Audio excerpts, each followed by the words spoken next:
Bueno, pues iniciamos el primer bloque de la tarde, que es el de coeducación, y lo iniciamos con la Asociación contra el Borrado de las Mujeres. Va a empezar Ángeles Álvarez.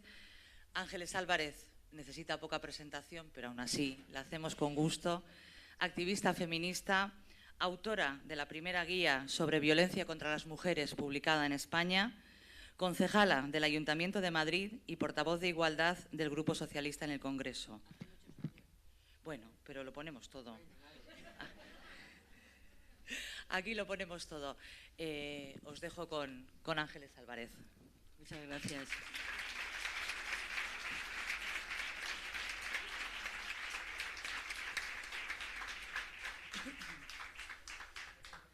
Bueno, buenas tardes.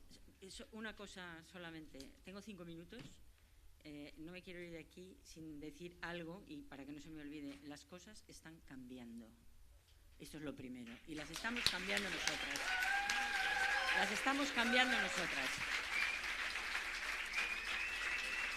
Bueno, en estos 5 minutos que tengo, lo primero que tengo que dar son las buenas tardes, y a pesar de la brevedad en los agradecimientos que me van a permitir las anfitrionas, me parece muy importante dejar constancia y señalar pues la importancia política del esfuerzo que han hecho las compañeras vascas para poner en marcha todas las actividades que hemos tenido la mañana y que vamos a tener a lo largo de la tarde de hoy, porque celebrar esta jornada en Bilbao tiene un significado político trascendental.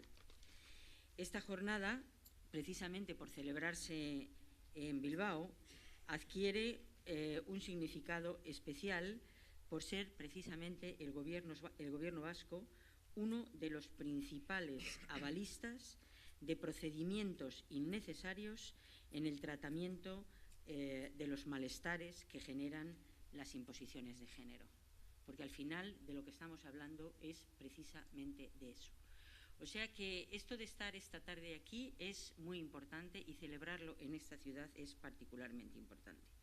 La Alianza contra el Borrado de las Mujeres, como sabéis, elabora desde hace tiempo informes, creo que detallados y sobre todo documentados, que lo que buscan es facilitar el conocimiento de cuáles son los efectos de dar reconocimiento legal al ficcionado del sexo registral y el impacto que esto va a tener pues para las mujeres y para la infancia, como vamos a ver a lo largo de toda la tarde. De todo eso se va a derivar pues muchos problemas, es decir, el reconocimiento del estereotipo como una categoría jurídica a proteger es dañina para las mujeres y es dañina para la infancia. Hemos apostado en esta ocasión para venir a esta jornada pues por señalar o por lo que tiene que ver con la importancia de poner en la agenda política feminista la derogación de los actuales protocolos educativos que hemos analizado en uno de nuestros primeros cuadernos, y también de los protocolos sanitarios, que será la segunda publicación que va a salir en los próximos días por parte de Contraborrado, y que Lola Venegas nos va a hacer esta tarde un avance de algunos datos que todavía no salieron. O sea que vamos incluso a tener alguna primicia, por decirlo de alguna manera. Bien. Todos estos protocolos son contrarios a la coeducación, como ya se ha dicho, y como nos van a explicar a lo largo de la tarde las compañeras de Dofenco, y su actual enfoque lo que hace es que refuerza y fomenta el aprendizaje e interiorización de los estereotipos sexistas. Estos protocolos van a reforzar la patologización de lo que son los comportamientos no acordes con los estereotipos de género, van a priorizar la transición social y posteriormente la médica, lo que va, por supuesto, a contradecir, como ya se acaba de decir en la intervención anterior, el principio de mínima intervención y no dañar. Y finalmente, estos protocolos lo que hacen es que establecen la obligatoriedad de la derivación de menores y sus familias hacia organizaciones que siempre van a considerar que el rechazo a las imposiciones de género cursan con transexualidad. Y esto lo dicen los protocolos. Por tanto, creo que una de las primeras cosas que si es que vamos a hacer conclusiones en este congreso, es poner en la agenda política del feminismo la derogación tanto de los protocolos educativos como de los protocolos sanitarios. Tardaremos más o menos en conseguirlo, pero debería de ser un objetivo claro, porque lo que se está haciendo en los centros educativos deriva de la obligatoriedad que se tiene de dar cumplimiento a estos protocolos. Como no tenemos mucho tiempo, este documento que tienen ustedes a la venta en la entrada lo pueden encontrar también de forma gratuita en la página web de la Alianza contra el Borrado de las Mujeres.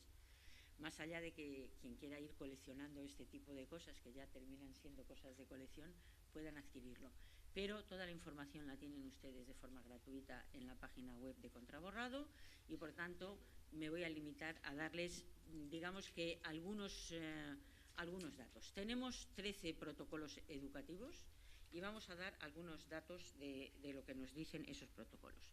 Mirad, en el 100% de los protocolos se exige que las niñas y los niños, no tengan ningún tipo de certificación de disforia de género para ponerlos en marcha e iniciar todos los procesos de transición social. No es necesario que se presente ninguna documentación. Puede ponerse en marcha incluso sin hacer notificación a progenitores o tutores legales. El 100% de los protocolos usan sinonímicamente los términos transexual y trans, de lo que nos hablará Lola, porque aquí hay una similitud entre los protocolos sanitarios y los educativos. El 100% asumen la interpretación de que el género es una identidad humana, principios de la Carta, recuerden, y que los estereotipos asociados a la feminidad y la masculinidad son esencias innatas que deben de ser reconocidas precisamente por encima de la realidad constatable del sexo.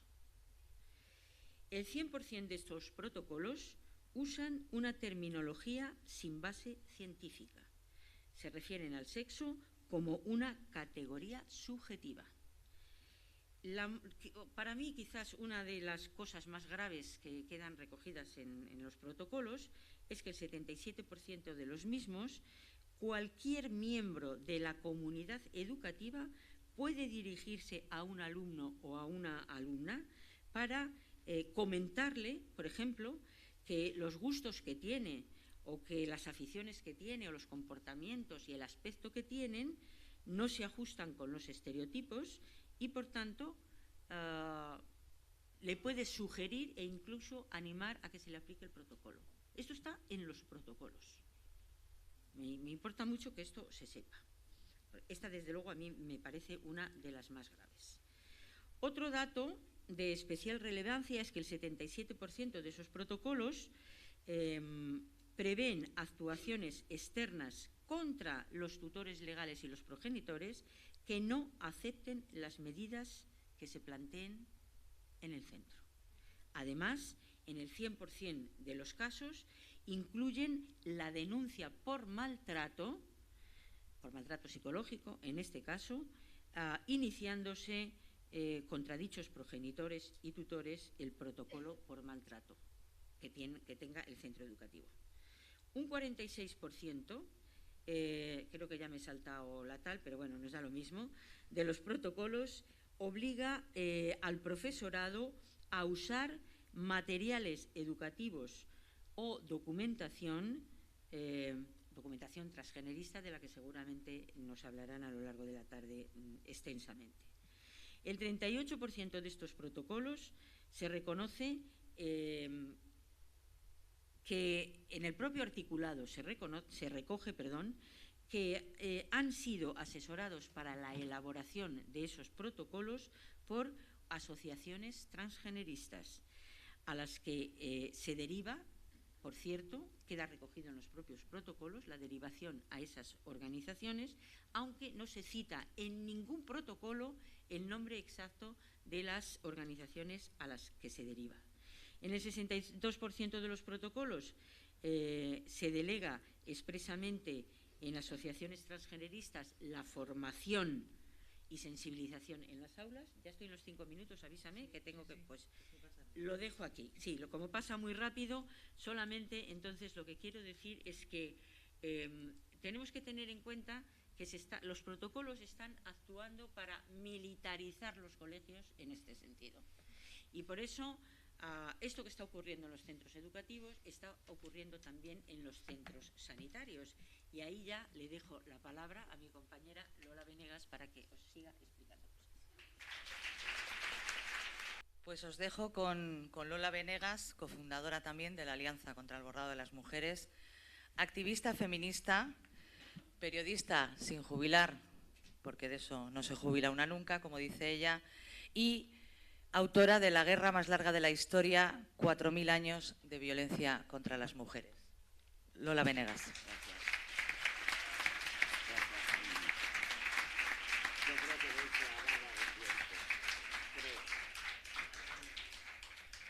Bueno, buenas tardes. Rápidamente, como no puede ser de otra forma, me uno y Todo contra Borrado se une al agradecimiento a las mujeres vascas que han organizado esta jornada.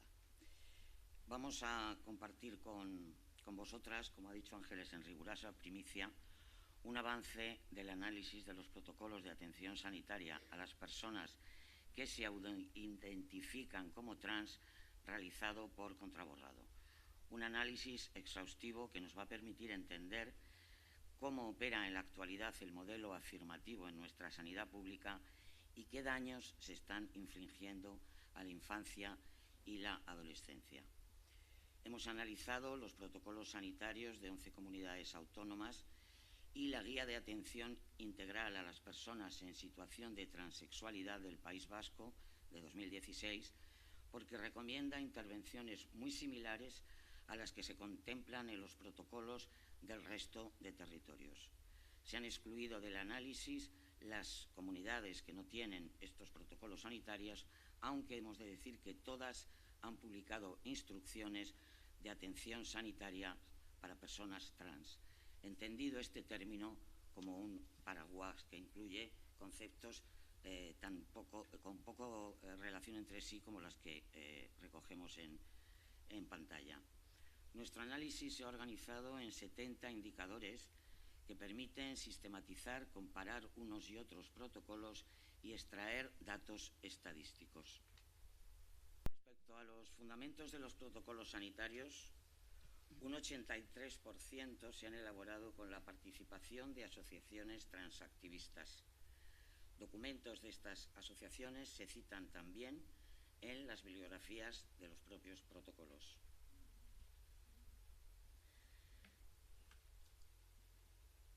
No, que me ha saltado una. Ahí, gracias. El 42% de los protocolos hacen referencia a los principios de Yogyakarta, presentados en todos ellos como estándares legales internacionales y vinculantes para los Estados. Así se presentan engañosamente, se citan como fuente de autoridad, siendo como son un mero instrumento de influencia redactado por transactivistas y orientado a impulsar la agenda transgenerista. Un 75% de los protocolos de atención sanitaria siguen las recomendaciones de la Asociación Profesional Mundial para la Salud Transgénero, la organización que marca las pautas de atención sanitaria a personas trans. La asociación ha quedado del todo desprestigiada tras la reciente publicación de comunicaciones internas que demuestran cómo médicos y terapeutas son conscientes de que están ofreciendo a menores tratamientos que les cambian la vida y que no pueden comprender del todo. Todos, el 100% de los protocolos, están basados en la creencia de que existe una identidad de género innata que no se puede cuestionar. Todos han abrazado el modelo afirmativo que permite el autodiagnóstico en menores y les ofrece el camino del bloqueo del desarrollo, la hormonación y las cirugías como única vía. En el 75% de los protocolos se insta a los profesionales sanitarios no solo a que observen, a que detecten en sus consultas casos no manifestados de transgenerismo. Algunos se atreven a dar indicadores que ayuden al profesional sanitario a etiquetar a una menor dentro de la categoría transgénero, dentro del más puro y rancio sexismo, y con rancios criterios de lo azul y de lo rosa, se explica en esos protocolos que el rechazo a la ropa, a los juegos y juguetes asociados con el sexo de nacimiento, hay que entender, es un indicador de que esa criatura es trans. ¿Y qué sucede una vez que esa niña, ese niño, esa adolescente es identificada como trans? Sucede que la maquinaria se pone en marcha, se ignora el principio primero no hacer daño y se dejan a un lado las más que probables comorbilidades psiquiátricas. Trastornos del espectro autista, por ejemplo. La Asociación de Autismo y Asperger de Dinamarca ha señalado la semana pasada que las personas que se identifican como transgénero tienen hasta 7 veces más probabilidades de tener un diagnóstico de autismo en comparación con la población general. En ninguno de los 12 documentos analizados se ofrece al menor y a su familia otra alternativa que no sea la farmacológica. En la mayoría de los protocolos, un 83%, para ser más exactas, se contempla la posibilidad de que existan efectivamente comorbilidades psiquiátricas y o psicopatologías, pero su detección solo conduce a estabilizarlas antes de empezar el tratamiento hormonal.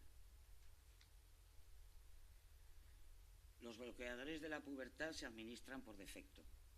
A pesar de que todos los protocolos consideran apropiada la administración de estos medicamentos a menores cuando alcanzan el estadio Tanner 2, recordemos, entre los 10 y 13 años, solo en el 67% de ellos se detallan los efectos secundarios de esa medicación. Solo en el de Cataluña se explican los efectos irreversibles y solo en el de Madrid se explica o se reconoce que se desconocen dichos efectos secundarios a largo plazo. El 100%, todos los protocolos establecen que el paso natural tras la administración de los bloqueadores es la terapia hormonal cruzada. Testosterona para las chicas y estrógenos para los chicos.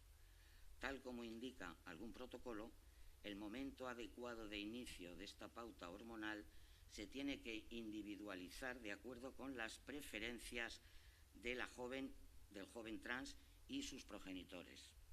Oído. La medicina trans debe ser la única en la que el paciente decide el qué, el cómo y el cuándo.